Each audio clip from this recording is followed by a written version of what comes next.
Hey, Brett here, episode 15, Paradox Diaries. So tonight, I've got a new toy, and I'll be talking about that coming up. But first, I'm going to go ahead and get into a shaking position. Started with an HRV of 23. I'm tired. In fact, I had trouble even taking my HRV reading because I was doing breath work and I was falling asleep. So I could go to sleep as usual, but I'm going to shake, and I'm still going to sleep great. The Slinky is for later, but I'm going to go ahead and hold it, and we'll just see what kind of patterns it forms as I go into shaking. So feet hip width apart, knees bent, and I'm just going to start shaking in place.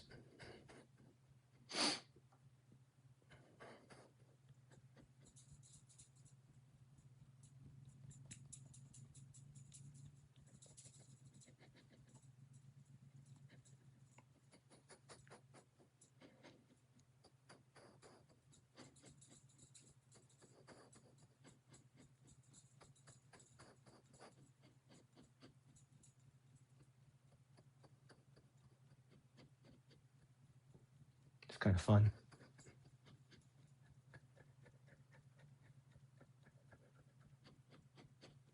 Now, the reason I actually brought this Slinky, I'm going to go ahead and bounce and hold on to this. It's going to look a little weird, but I'm going to use this as a model.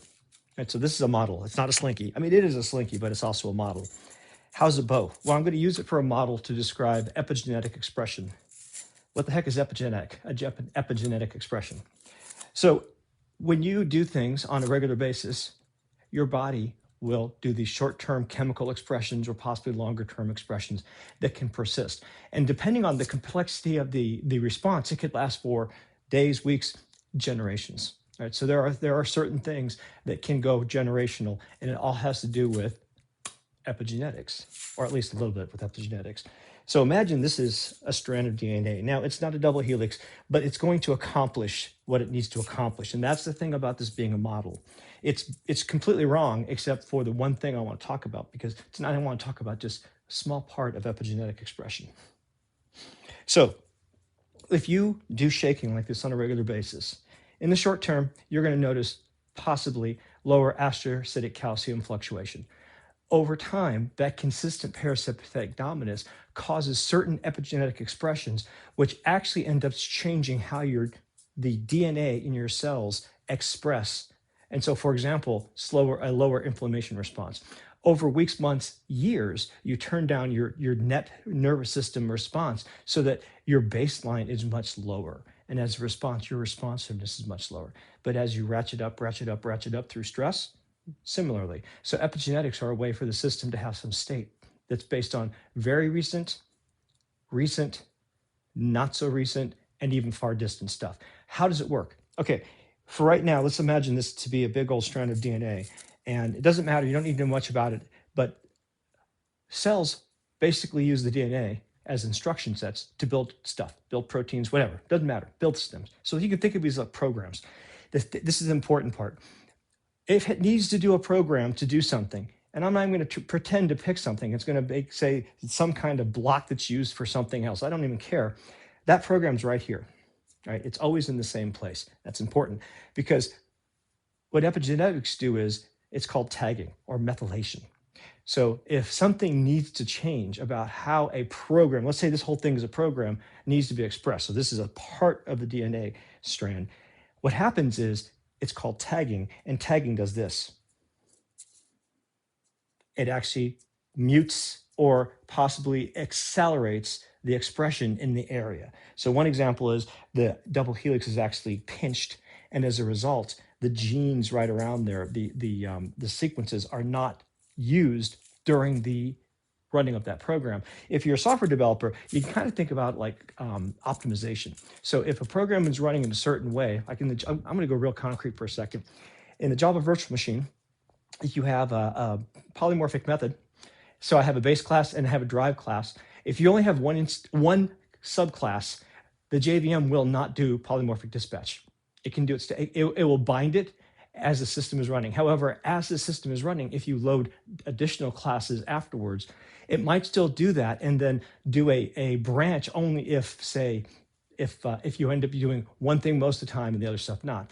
But eventually, it'll actually do real dispatch, depending on the situation. And as the program evolves, it will adjust to the surrounding situation. Same thing here. So I've got a generic program for some kind of thing, some kind of need, and it has customization. And those customizations can be turned on or turned off through this methylation process. So your body responds to certain circumstances and it either turns on or turns off different expressions. Not all. For example, if you're doing weightlifting, you're going to see stuff in your bone, the bones related to the cells related to bones, more than you're going to see it for your eyes. So it's customized based on the activity. Now, this is a generic activity. And the side effect of this long term and this consistent practice, and you've heard me talk about consistent practice, you're training your nervous system. Well, in fact, what you're really doing is you're turning it down. You're making it quieter.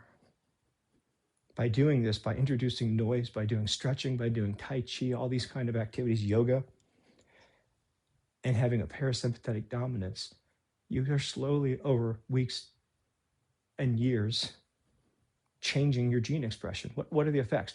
Okay, I just read this today, but when I was in my 40s, my hair started getting white, which is great. I don't care gray, white, but I prefer white over gray. And then it kind of stopped. And I mean, it's still, the speed with which it's getting gray has really just turned down. And that kind of corresponds when I started practicing Tai Chi and started doing more parasympathetic dominant stuff. Maybe it's a coincidence. I don't think it is, actually, because in fact, side effects of long-term Tai Chi are things like, you look at the, what are they called? The ends of the cells that do age, is it telomeres, I think? So the whatever it is, I think the telomeres on your cells, or on your DNA, I don't remember exactly where, the longer the better, I believe. And so it actually reduces the speed with which your telomeres go away. So they last longer, which is a marker of age, of body, rather than calendar age, more like, your body's age. So parasympathetic dominance is something that really helps you age slower, repair your body, and build up resilience. And this is all you need to do. I mean, I do more than this. You want to do more than this, but this is a good baseline. And I can already tell, like, again, I was tired and I didn't want to stretch. I'm going to stretch, but I didn't want to stretch. Now I'm to the point where I can probably stretch. And part of that is, depending on the stretches I'm doing, if they're not too hard, doesn't really matter. But if I'm doing, say, a real deep hip work, I need to be awake enough to concentrate enough to basically be relaxed. And I know that sounds backwards, but realistically, if you start to fall asleep, you start to nod off, which you can. There are some poses where it's fine. Like, in fact, I'm going to show you a pose real quick where I often do fall asleep. And anytime I record this one, I talk about, hey, make sure you set an alarm. So this is a great shoulder stretch. What I'm going to do is I'm going to lay on my stomach and I'm going to cross my arms, first the right in front of the left. I'm going to try to get my elbows crossed, and then I'm going to put my chin down and I'm going to stretch my shoulders. I'm going to pull them apart. So this is going to pull my shoulders apart, which is a really great stretch. So here I am, I'm on the ground. This looks awkward. It starts awkward, but eventually it gets really easy to do.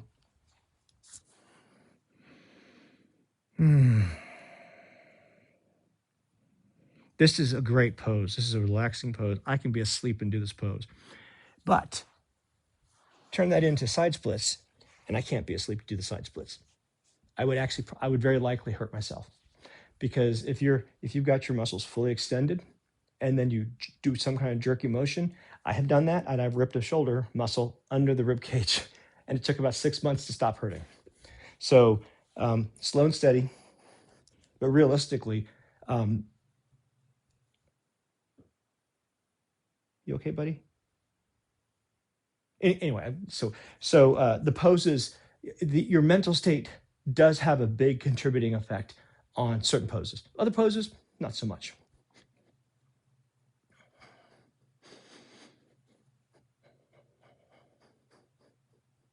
So what's the interest in epigenetics? It's just interesting to me that you can make it easier for yourself to do something by doing it. That's what it gets down to. So if you do something on a regular basis, your body adjusts. Your body gets looser if you do shaking, but also it adjusts in terms of gene expression. It adjusts based on movement of mitochondrial DNA. So the body has lots of different tools and techniques to respond to change. And by the way, the stretching, deep flexibility, and all this Qigong and all that kind of energy work, that slow, intentional work that's parasympathetic dominance, also turns on genetic expression for improved, oh, the funny thing is, mental formation. So here I am saying it's going to help, and I can't even remember. So neuroplasticity. So it helps with neuroplasticity. That word wasn't coming to me. I find it hilarious that I was trying to be all, oh, parasympathetic dominance is really good for. I couldn't have planned that. That was too hilarious. Anyway, so this long-term practice will calm things down, but also as you do it more, it's easier to get calm. As a good sort of example, for a long time, for years, I practiced putting my hand on my belly when I was doing deep breathing. So I associate this right hand specifically with I'm trying to relax. So over years of practice, this is a cue. I've trained myself, my system, my nervous system response to say, oh, this is time to get calm. And if I need to, I can do this, and it helps me. So, you're in traffic. Actually, in traffic, I just do coherent breathing, 5 breaths a minute. Into a count of 6, out to a count of 6. It's good basic breathing, keeps you balanced, keeps your nervous system sort of between sympathetic, parasympathetic, keeps you fairly responsive, but also non-responsive. It's a good midway. Unless you're 6'2", then it's like 3.8 breaths a minute. Your results may vary. Paradoxes required. So let's see how long I've been going. Great, been going for about 11 minutes. So again, I'm going to do a quick summary of the mitochondrial thing, or sorry, the epigenetic thing. But I will say that, in fact, you've got regular DNA, you've got mitochondrial DNA. The same kind of thing happens at multiple levels. So this is a general mechanism. So again, if you think about your strands of DNA as a collection of instructions on how to do things, the instructions have known starting points. And the customization does something like this to get the double helix, in this case, the spring, to twist in on itself so that certain genes are either more or less expressed. And so, for example, an example of an epigenetic expression as a result of heavy weightlifting is you're going to get better bones, right? You're going to build more bone mass and also probably more muscle mass, or it's going to increase the tendency or the likelihood to have that kind of response, assuming you have proper nutrition, et cetera, et cetera. So that's all I'm going to talk about on epigenetics tonight. Now I'm going to talk about stretching, speaking of stretching. And last night, I was doing the stretch on the chair. I was doing a front splits, and I noticed something on the side of my knee. So I stopped at 4 minutes, and I'm not going to look into that tonight. But what I am going to do is I'm going to go ahead and do pancake, which is kind of like side splits. With side splits, I would put my heels on the ground, but I don't want to do that with my heels. What I'm going to do instead is I'm going to have a pillow. I'm going to have another pillow, and I'm just going to do that. But I want to have my bum elevated. Where is that green pillow? Oh, there it is.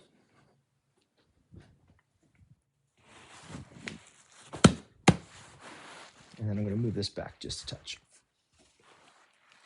Okay, so now I've got my bum raised because I want to use that gravity to lean forward. 1, 2. Now, a couple other things. These are for my heels. I got to be careful with my left heel, and in fact, I might do another pillow. Other thing I want is these bricks. Initially, I'm going to use these bricks like so. I'm going to put my forehead on them because doing this, called brickhead, will give me relief typically on my lower back. Another technique is just look ahead instead of looking down, and that will tend to help with the tension on the lower back. But that's just, I'm just basically using this because the stretch is in the legs, the stretch is not here. So that helps me get some relief on my back. Later on, I'll use them in a little different configuration. I'm wondering if I want a little more padding for my left heel. I'm going to try this and we'll see how it goes. Okay, I'm going to start cold in this case, other than I started shaking. Okay, kitty, look out. Thank you. Okay, now I'm going to start here and I'm going to work my way wider over time. But this is a good place to start.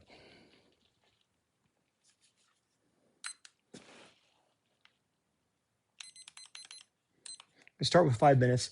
Since this is my pose I'm going to do tonight, I'm going to do this probably more like 10 to 15 minutes, depending on how I feel. But if I'm going to be doing this for a while, I'm going to really take my time.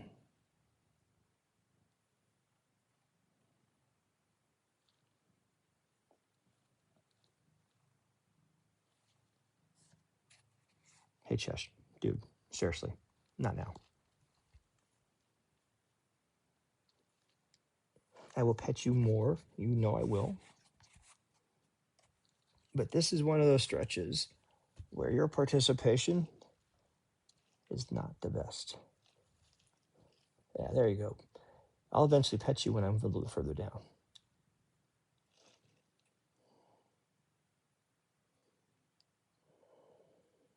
Okay, so right there, I'm getting a really excellent stretch on the inside. So I'm going to show you where that is. Right here from here, under. So I'm going to get, that's my adductors. Actually, a little bit deeper than that. And then all the way to here. Same thing on this side. So I'm getting a nice stretch right there. And I really didn't mean to throw my brick that far. There we go. Now, it may look like I'm doing a lot of moving, and I am moving my arms a lot, but if you look at my hips are not moving because this is where the stretch is. So I'm going to get into it a little bit deeper. I'm going to hang out here. And then in just a little bit, I'm going to start doing some little sessions of PNF, or squeeze and release, squeeze and release.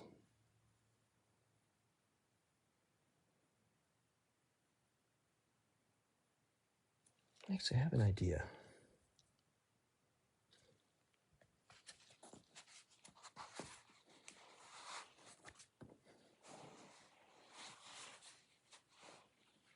I don't know, is this crazy?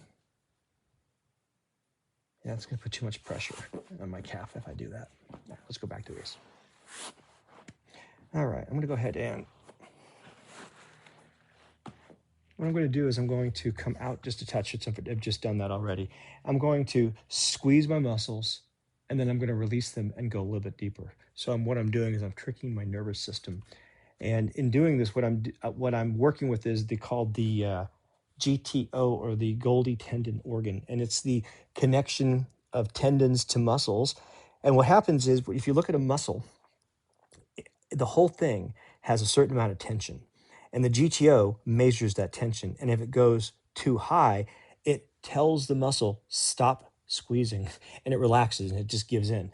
So when you're really working with strength, what that does is you're about to tear your muscle or the tendon or something like that, and it stops you from doing that. But we're using that system response. Our knowledge of how the body works allows us to trick it. And so what I'm going to do is I'm going to squeeze. I'm just pulling my whole legs. I'm squeezing my legs, and I'm sort of bringing my legs into the floor, and then I relax a little bit.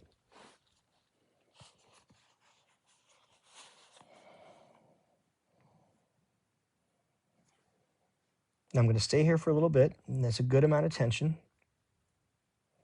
And then eventually it'll relax a little bit, and then I'll squeeze and do it again. You can also do this a lot more aggressively. I used to do it pretty much only on the aggressive side, and it works really well, but it's a bit much at times. Okay, so here we go. Next round. So I'm going to squeeze a little bit and release. So come back just a touch. Now I'm going to actually tighten all the muscles on my body and then relax.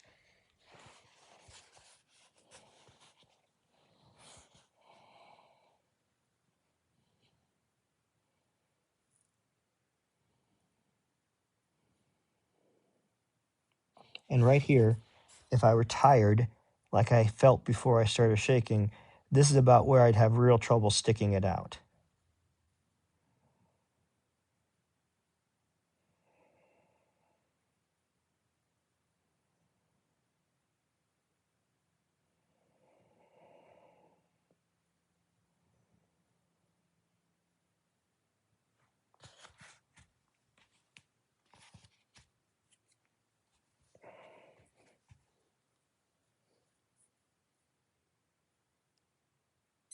Okay, that's 5 minutes. What I'm going to do is I'm going to come out a little bit and make my feet go a little bit wider and then go back in. So I'm going to go up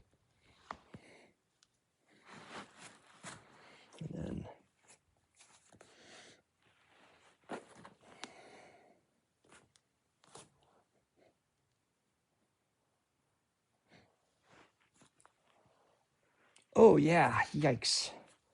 Okay, that's pretty good right there. That's really intense right here. So I'm just going to hold this. And when I get to this point, which I often do, I do this and I'm just letting the bricks sort of hold me. It's above the knee. I'm not putting any pressure on the knee joint at all, but this basically just a little bit of pressure makes it so that I don't have to, I can relax my thighs as much as possible, which means it's going to allow the sarcomeres, the muscle fibers, to relax a little more quickly. And now, here, sure, I can pet you for a second when this pulls.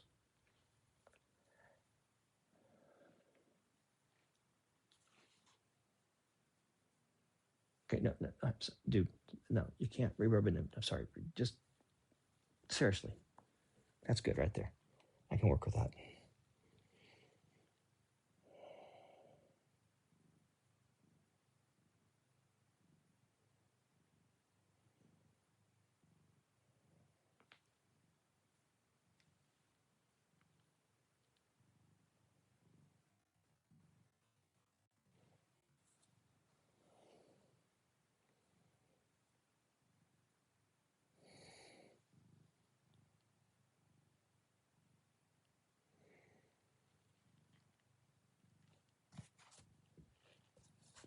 Here's another trick I like to do. Same thing with brick head, except to do it on my chest. And then I can basically allow my body to sort of collapse over the brick. Got my chin on the top brick there. And it really, oh, it's a little too much. It puts a lot of, just a little bit of extra pressure, or possibly too much, on the groin. So it basically deepens the stretch.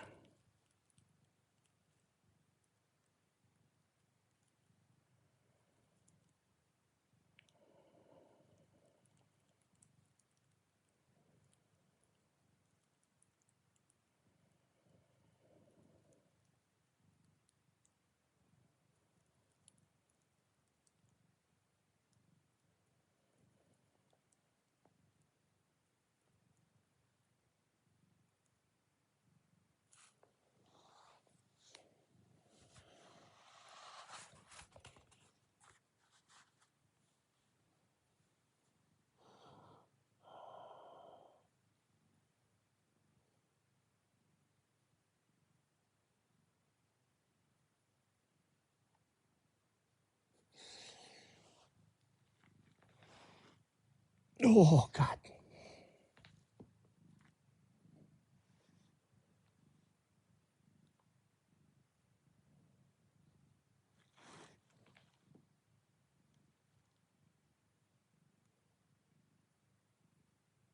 Calves come out. Unfortunately, I'm getting a little burning sensation in my left heel.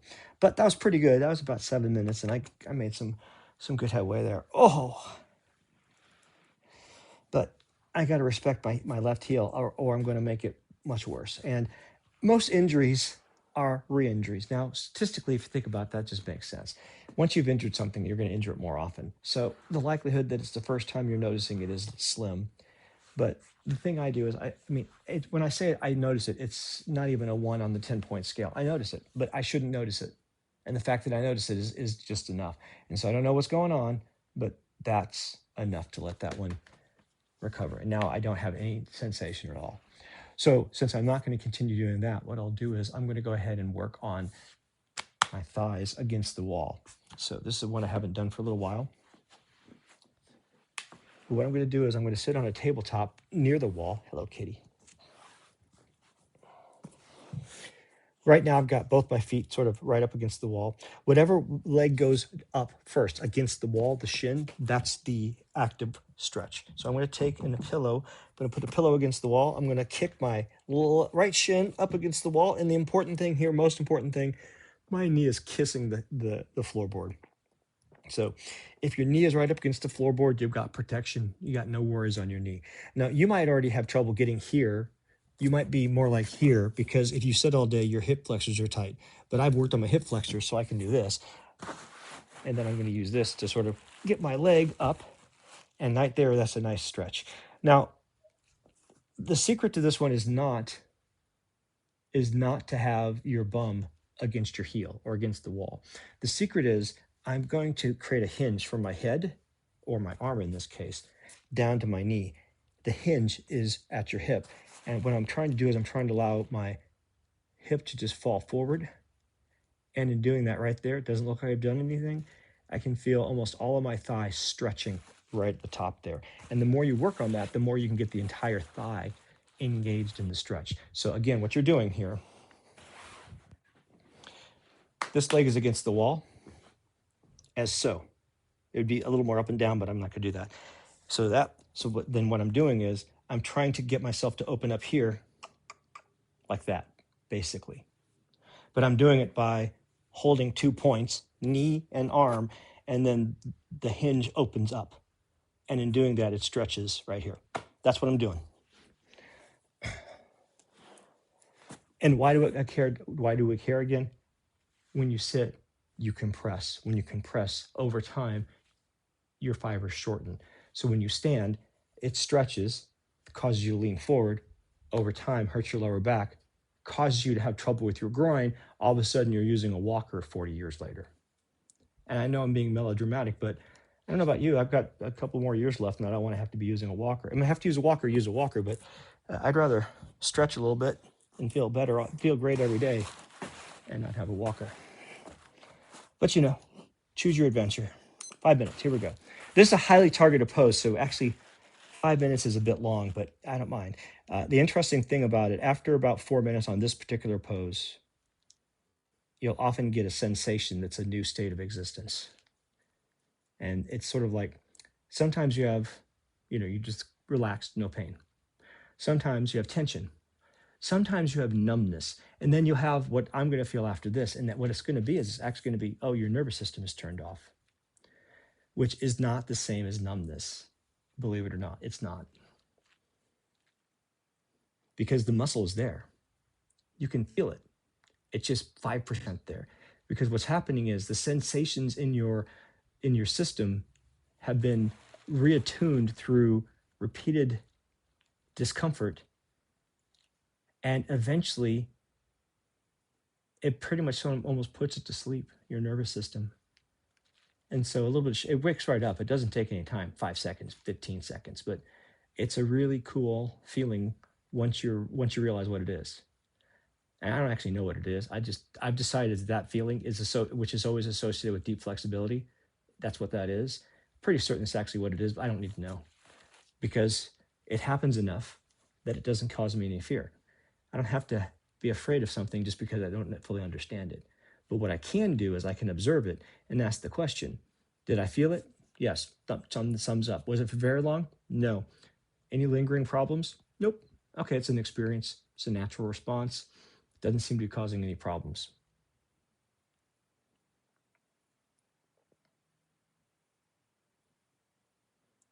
Oh. Now, another thing, I'm going to talk about this. It doesn't look like, well, I don't know if you can tell us or not, but my right arm is pretty active right now, even though I've got it locked out. So slowly over time, you will grow the small muscles throughout your body are going to get stronger when you hold yourself in these poses. Because the wet noodle principle is about this muscle you're stretching. Now, it's better to have your whole body relaxed, but in reality, you're not going to do that. But what I can do is I can lock my elbows out when I'm trying to support myself so that the arms don't take a lot of effort.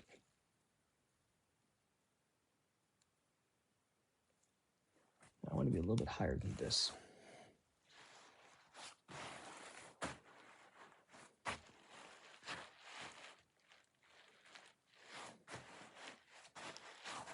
Trying to get, there we go, that'll work.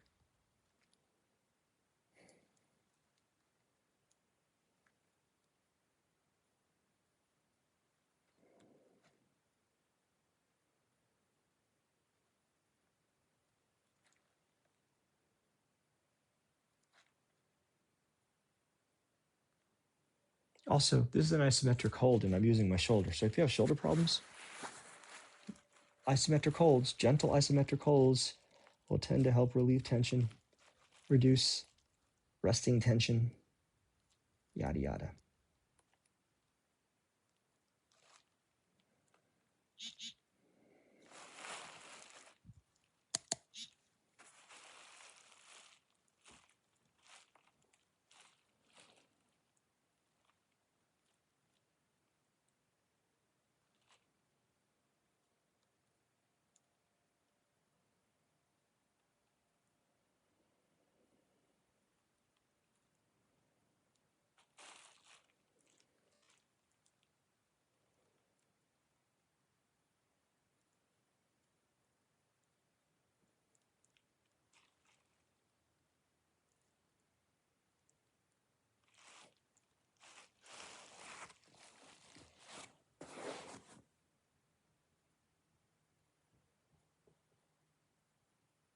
Wow, that's too much.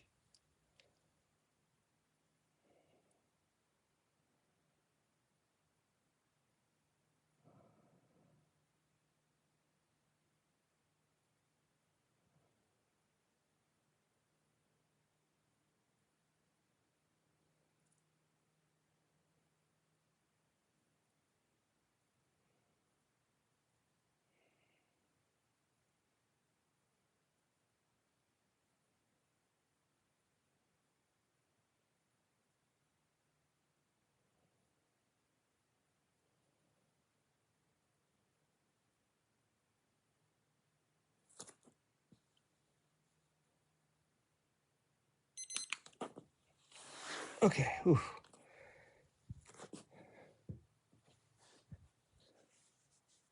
Yeah. It's pretty much, I mean, it's not numb, but it's pretty much turned off.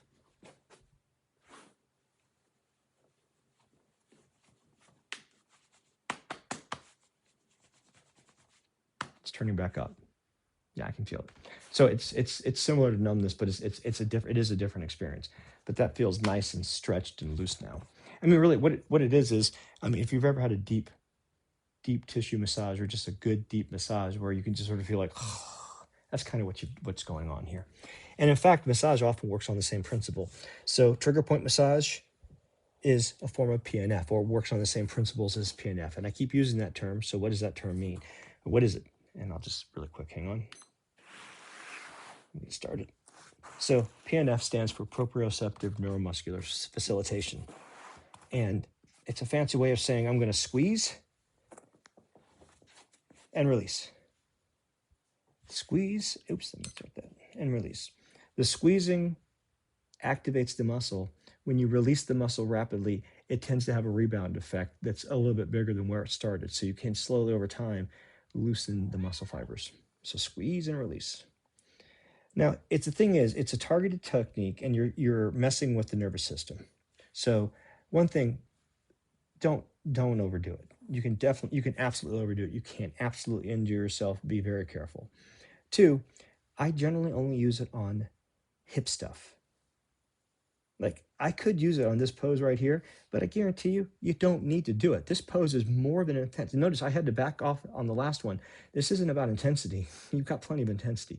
But sometimes what you need to do is you need to really trick the muscles, because especially in the hips, you're dealing with muscles on top of muscles and cross sections, and there's just so much going on down there that it takes a long time sometimes to even get the muscles stretched on top so you can get to the muscles underneath. And PNF is a way to sort of trick your way deeper without as much time.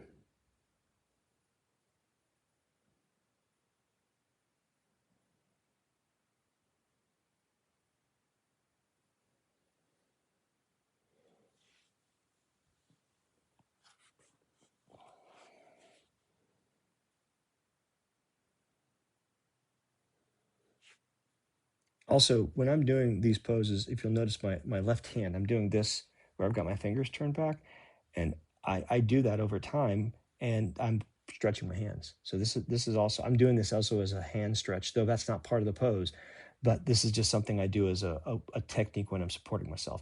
And also, if you're going to use your knuckles, just the 2 knuckles, some martial arts use the first 3 knuckles for support and stability, just the 2. So just pointer finger, social finger.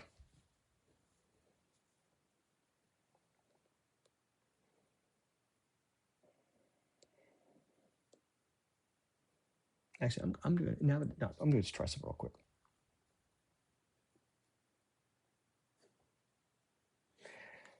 Yeah, well, you can do PNF on that, but I don't want to do that at all. There's no need.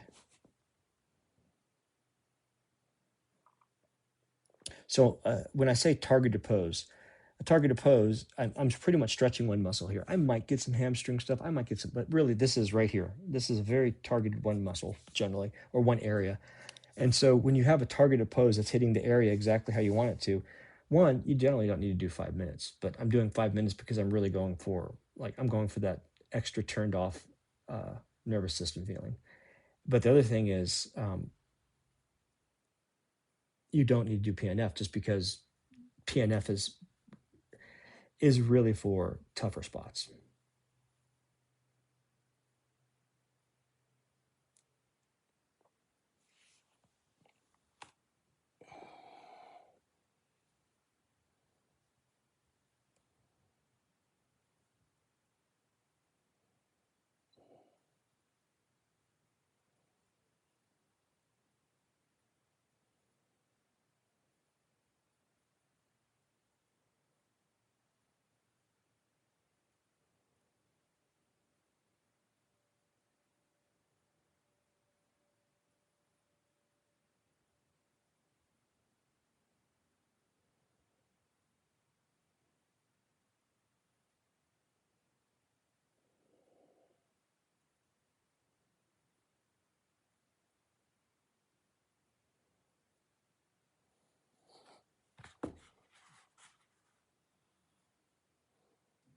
Oh, I've got a spot that does not have that same tightness on my right side.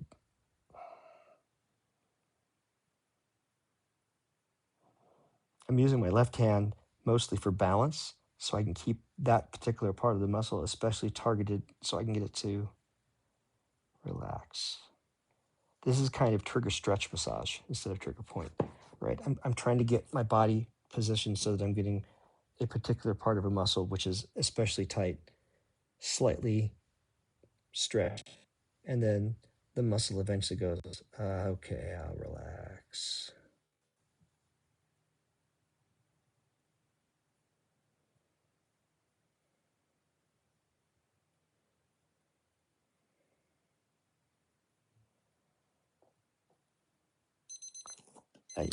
Yeah. Oh, yikes.